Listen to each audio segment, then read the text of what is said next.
కొంతమంది ఉంటారండి, దేవుని సందికి ఎప్పుడు వస్తారో తెలుసా? ఎవరికైనా బాగున్నప్పుడు తీసుకొస్తారు. జ్వరం వస్తేనో, జలుబు వస్తేనో, దగ్గు వస్తేనో. మిగతాప్పుడు దేవుడు గుర్తుకు రాడు. మిగతాప్పుడు దేవునితో పని లేదు. మాకెందుకంటే దేవునితో, మాకు అన్నీ బాగున్నాయిగా. ఆరోగ్యం బాగుంది, సంపాదన బాగుంది, ఇల్లు బాగుంది, వసతులు బాగున్నాయి, అన్నీ అనుకూలంగా ఉన్నాయి. దేవుడు అక్కర్లా. ఈ రోజున నీవు ఆత్మయందు తీవ్రత కలిగిన వ్యక్తిగా మార్చబడకపోతే, ఆత్మయందు తీవ్రత కలిగిన వ్యక్తిగా ప్రభువును సేవించకపోతే, కోట్ల కొలది దేవదూతలు ప్రభువుని ఎలా సేవిస్తారో తెలుసండి? ఎప్పుడు ఒకటే మాట. ఏ మాట అది? పరిశుద్ధుడు, పరిశుద్ధుడు, పరిశుద్ధుడని. వాళ్ళు ఎలా స్తుతిస్తున్నారో, వాళ్ళు ఎలా ప్రభువుని గణపరుస్తున్నారో, నీవు ఆత్మయందు తీవ్రత కలిగిన వాడవై ప్రభువును గణపరచాలి. అది నా ఆశ. ఏమంటే సమయం అయిపోతుందండి, ఎంతసేపు ఆరాధన?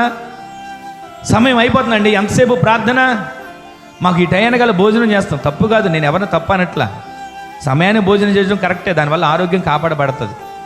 కానీ దేవుని సన్నిధిలో ఉన్నప్పుడు 3 రోజులండి, పగలు రాత్రి ఆయన కొండ మీద ప్రసంగం చేస్తూ ఉంటుంటే పిల్లలతో సహా కొండ మీద అలా ఉండిపోయారా లేరా? 3 రోజులు వాడి ప్రసంగం అయిపోయిన తర్వాత, ప్రార్థనలు అయిపోయిన తర్వాత అప్పుడు ప్రభు అంటున్నాడు, ఇదిగో 3 రోజుల నుంచి వాళ్ళు ఉపవాసం ఉన్నారు, దారిలో వెళ్తా మూర్చిల్లిపోతారు, వాళ్ళకి ఆహారం పెట్టండి.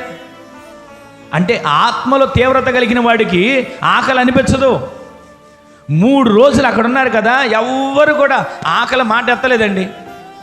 3 రోజులు ఆయన మాటలు వింటూ, జీవపు మాటలు వింటూ, ఆ మాటలని ఆహారంగా నింపుకుంటున్నారు. అందుకే కదా ఉంది, మనుష్యుడు రొట్టె వలన కాదు కానీ దేవుని నోట నుండి వచ్చే ప్రతి మాట వలన జీవిస్తాడు. ఈ రోజున మాట వలన జీవించే వారం తక్కువైపోతున్నాం.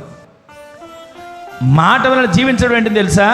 నీ ఆత్మ ఎప్పుడు మండుతూ ఉంటుంది. ఏ అపవిత్రత నిన్ను అంటనివ్వదు, ఏ అపవిత్ర ఆలోచనలు మనసులోకి రానివ్వదు, ఏ అపవిత్రమైనటువంటి మాటలు నీ నోట రానివ్వదు. ఆ ఆత్మలో నీవు తీవ్రత కలిగి ఉండాలి. దానికి కలిగి ఉండాలంటే నీవు మారు మనసు పొందుటలో ఆసక్తి కలిగి ఉండాలి ప్రతిరోజు. ఈరోజు నేను ఏమైనా దేవునికి వ్యతిరేకంగా మాట్లాడానా? ఈరోజు నేను దేవునికి వ్యతిరేకం ఏదైనా చేశానా అని దేవుని సన్నిధిలో మోకరించగానే నీ కన్నుల ముందు తెర కనబడాలి. అది మారు మనస్సు. పాపాలు కప్పుకున్న వాళ్ళని దేవుడు క్షమించడు. ఆ పాపములు ఒప్పుకొని వాటిని విడిచిపెట్టిన వారు ఏమవుతారని రాసి ఉంది పరిశుద్ధ గ్రంథంలో? కనికరించబడతారు. ఆమేన్ చెప్పండి. ఈ రోజున కనికరించబడే గుంపులో మనం ఉండాలండి. ఈ రోజున ఆత్మయందు తీవ్రత తగ్గిపోతుంది. రాను రాను ఆత్మలో తీవ్రత తగ్గిపోతుంది, ఆలోచనలో తీవ్రత పెరుగుతుంది, శరీర కార్యాల్లో తీవ్రత పెరుగుతుంది, మనసులో దేవుని గురించిన ఆలోచన తగ్గిపోతుంది.